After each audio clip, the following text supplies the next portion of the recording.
Dr. Vito, meron po ba kayong maaaring i-recommend sa amin na healthy cooking oil or safe po naming magamit pang araw-araw na consumption? Ito po ay according sa American Heart Association and number one sa listahan natin ang canola oil, pangalawa ang corn oil, pangatlo po ang olive oil, sunod na po dyan yung peanut, sunflower, soybean, vegetable oil.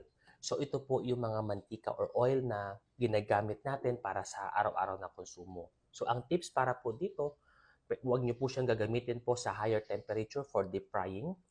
At kung umuusok na po yung mantika sa inyo pong pagpapainit, unti-unti na po ito na-degrade.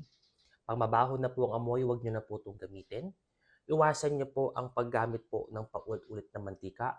At hanggat maaari po, i-store niyo po siya sa dark place at cool place para po ma-maintain po natin yung kanyang consistency. So, ito po yung maaari niyong gamitin sa pang-araw-araw at ang ating key pa din dito is masama pa rin ng sobra. So, ang advice ko po sa inyo, maaari niyo po itong gamitin for daily consumption at ito po si Dr. Vito, ang inyong Mindoreñong manggagamo.